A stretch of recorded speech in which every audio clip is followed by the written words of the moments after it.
I didn't really vlog Manchester today. I didn't vlog at all, actually.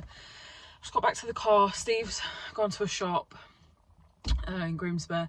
I've come back to the car because my feet are killing. I wore sandals today and I've got a blister, so the bra needs to come off. Actually, look, bloody digging in. But what a day, honestly. Hang on. This is the train. It's always the train journey back that destroys me. Honestly, like, I hate table seats. That's so much better. That is better. Don't need to see my nips, but yeah, table seat. I can't stretch my legs out because I'm gonna bash people in front. Do you know what I mean? And my legs just been stiff. But oh my god, what a response! What a response to the medication. I can't actually believe this is happening. I don't even know what to say. Like, basically, so I hope you're alright, by the way. Oh, just chatting shit all the time, just going straight into it. Yeah, another IVF update. Scan, it's my last monitoring scan. But basically, no wonder I've been in pain. Okay, my follicles are like 22 centimetres. You have to get to 17. This time last year, when we'd got to our last scan and it was sort of like, what we're going to do, they had a meeting in the clinic because they didn't know whether to put me forward for it, whether I should abandon the round and start a new cycle of medication. And obviously we only got 5 eggs, which is great, but only 1 made it. And we never would have known if that ever was a decent embryo because it was a day 2 transfer. So I never would have known if it was, you know, I didn't have many follicles last year. It was a really, really poor response. Oh, sorry, I'm out of breath. This time, I've got so many follicles and they're all really, really high. Like, oh my gosh, I can't even, they're all really high. They're in the 20s. And she said, no wonder you're bloated and you're feeling sick. I feel sick every single day. I feel sick now, but I think that's because I've been hot on the train. Oh, police officers do wear hats. I asked Steve the other day if police officers wear hats. I haven't seen an officer in an hat for ages. He said, yeah, they do. And I was like, I don't know, you know, I don't know if that's like more of an older thing. But so basically, my right side is very, very active. She said both sides, like both ovaries have got a lot of follicles, but did I say my right side? Well, anyway, one of my ovaries is way more active than the other, and the follicles are massive. And yeah, she said, no wonder you've been in pain because you're 22 centimetres. Stop saying centimetres, Faye. Millimetres, not centimetres. I think I'd be dead if they were centimetres. Millimetres. So, oh, it gets me choked sort of thinking about it, because I'm like, we might actually have a chance. We might have a chance at this, you know. And if you know, for whatever reason, we're having a freeze-all, by the way. They said she didn't know. She went to the doctor while we were there. And she said, right, I'm going to go speak to the doctor because I want to see what they say. Because I said, listen, I'm going to go off your guidance. I was edging myself more towards a freeze-all anyway, like I said the other day, because I wanted to go back to the gym and be in the best shape I can, you know, eat all my greens and all that, you know, just really try and prepare myself. That being said, that's if we get anything to freeze, because unfortunately there have been like cases with some women where, you know, on egg collection they haven't had a lot to freeze. Some people haven't had anything, which is so fucking awful. I couldn't imagine the pain of, you know, going through everything and just not even having 1 egg, not being able to obtain 1 egg. So yeah, you know, I feel like it's a hurdle. Each time it's a bit of a hurdle, you know, and we've just got through this one. So it's like, oh my fucking god, all these follicles have grown. They're all like really high. They're all like 22, 21, 20, 18, 19, 17. You know, there's a few at like 15, and they'll catch up, you know. And I trigger tonight. I take the trigger shot tonight. I am at work, so yeah, I'll be doing it at work. When I take the trigger shot tonight, like I literally, it's called Bursilin, I think it is. Might have said that wrong. I've got jeans on. I just want to do my button. Oh, you can't see my boobs, can you? I'm a sweaty mess right now. I need to go and shower. I did do a night shift last night, and then I've come straight to Manchester, got train and everything. I now need to go home and sleep. So I slept a bit on the train, but it's not ideal, is it? you know, but then I left work a little bit earlier this morning to be able to get the train and stuff, but it's all looking so promising, you know, and if I can just get some for the freezer, like I'm hoping the next hurdle, which is egg collection on Friday, oh my god, egg collection on Friday.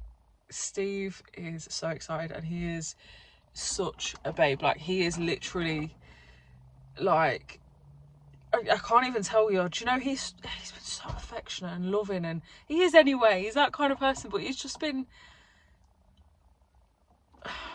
it's got to work, but if there is some for the freezer, you know, like in an ideal world we got like 3 or 4 blastocysts for the freezer, you know, then we've got those chances, do you know what I mean? So yeah, it's been a really positive, emotional day, because this time last year, like I said, we didn't respond at all, and it was sort of like, do we move forward or do we abandon the cycle and start again? But the consultant said, you know, we might be able to retrieve a few eggs, so you know, you can't see why it wouldn't work, so let's move forward. But it was all a lot of questions, whereas now they're like, yep, you've responded, fuck me, your follicles are massive. So I've been in so much discomfort, I can't even tell you, like this sickness, I've felt sick all the time. They've given me something that I've got to take now for 7 days, prescription, and yeah, it's cabergoline.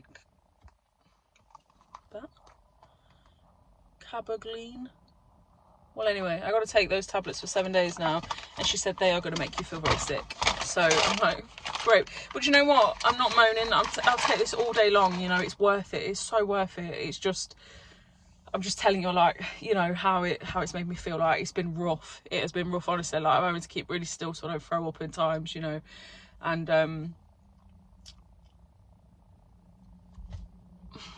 I can't believe it. I cannot believe it. I cannot believe we have a chance. Like, we have a chance.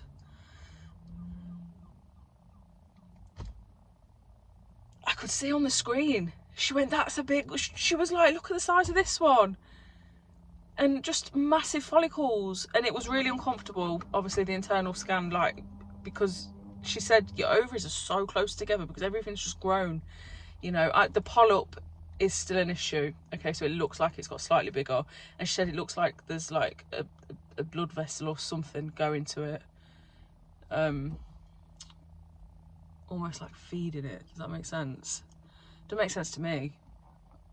Well, anyway, I've got a month to see. I've got to mention it on egg collection because they might take it out. I don't know, I hope so. Take it out, please, because the procedure to have it taken out is £2,500, and I just can't. It's just, do you know what I mean? Yeah. So I'm hoping that's not an issue. She said sometimes it isn't. It's just if it gets in the way when they're transferring the embryo back. But then there have been issues with women that have transferred. You know, there's been complications when there's been like a polyp in the way. So it's here's Steve. I can see him. Yeah, it's just, I don't know. The next hurdle now is Friday, so I get a good sleep tomorrow when I finish work. I'm just going to sleep all day. Well, I'm going to pop to Home Bargains actually, but it's just been, low battery. It's just been a really, really rough, by the way. My fringe ain't fringing anymore. I've sort of like, yeah. But yeah, it's really positive at the minute. It's all good, so. Here he is. Here he is. Hiya, you alright? Hiya. Hiya. You alright, love? A bit hot in here, isn't it? It is, yeah. It's because I didn't want people to hear me talking. You had any crisps? No. Oh yeah, we bought some snacks and then we couldn't eat them because there was just, on the table it was just so busy. So we got some Doritos and dip to share. Should we have some now? Yeah. I hope the dip's still nice. And we got a garlic dip as well, which was reduced to 79p from Sainsbury's. I was just saying, like, we're at a really positive stage. Yeah. Because this time last year, like even you said when you come out of the clinic, like this time last year, it was like, we don't know whether to abandon the cycle. Yeah. Because you haven't responded very well. Hardly any follicles. They weren't at the right, they just hadn't responded. Yeah. They didn't grow. And now, they're massive. Yeah. like 22 millimeters is massive. That looks really nice. Look at that. That looks really good. So, is it nice? So, yeah, egg collection on Friday. Like I said, just the last hurdle, because you're still worrying whether you're going to get anything to freeze. Yeah. You know, it's still... Even if you get 20 eggs, it's not a guarantee. Yeah, it's not a guarantee. Survive. Yeah, like, because obviously they've got to get to day 5. And that's what we didn't know last year, like whether it would have got to day 5. Because really, a lot drop off, don't they? Like, which is quite sad, really. But like, you could get 20 eggs, and then usually at least 50% drop off. Yeah, at least. And that's quite. I think that's really sad, actually. So yeah, and obviously they might not be mature enough, or there's like abnormalities with the eggs. So yeah, there's a lot that goes into it. It's been a very stressful week, hasn't it? Especially with work and trying to do these scans and stuff. And it is quite a long journey. The travel is killer. But I was saying the other day, like, we chose this clinic because we like Manchester, and we was like looking at clinics, and that popped up as quite a good one, didn't it? So we was like, it's a nice clinic as well. It is a nice clinic. It is very nice, and they are really lovely. I was saying the other day, sometimes I felt like it hasn't been very personal, but I feel like it is getting a bit personal now. Do you know what I mean? It's very... They could have a few more one-on-one conversations. Yeah, sometimes it's like, oh, okay, here's your scan, and then like, bye. You know, we'll contact you if needed and all that. But also, they have very high success rates, don't they? Yeah, which was one of the reasons. But she's going to ring me tonight, the nurse, and She's still not contacted you? No, not yet. And she's only until 6. She's going to tell me a time to trigger, because there's a list of people and they go in priorities, so there'll be people with allergies, because when you trigger, it all times with when you're going for your egg collection. So I've got to trigger tonight. Steve won't be with me, and I'm dreading that, because you've injected me the whole time, haven't you? And you're just pro at it and really confident and comfortable, and it's like second nature now, whereas I'm like really panicking. But luckily the trigger that we've got is already pre-made up, and the syringe is only 2 mils, so, and you only need 2 mils, which is great, because you can't go wrong. I just got to draw it up and then swap the needle to the smaller one, take my sharps box work, and yeah, so it's just, we're going to be triggering tonight, which is exciting. It is really exciting. I had to whip my bra off again because it was killing me. My buttons undone on my jeans as well, but I feel like a right sweaty mess. But anyway, I've got work tonight. Yeah, thank you for watching. Like I said, my content will be back to like hauls and stuff. I am actually going home bargains tomorrow, once I've woke up from my shift. So yeah. Sorry, Steve just tried to end the video inappropriately. But yeah, have a great evening. I love you, and I'll see you in tomorrow's video.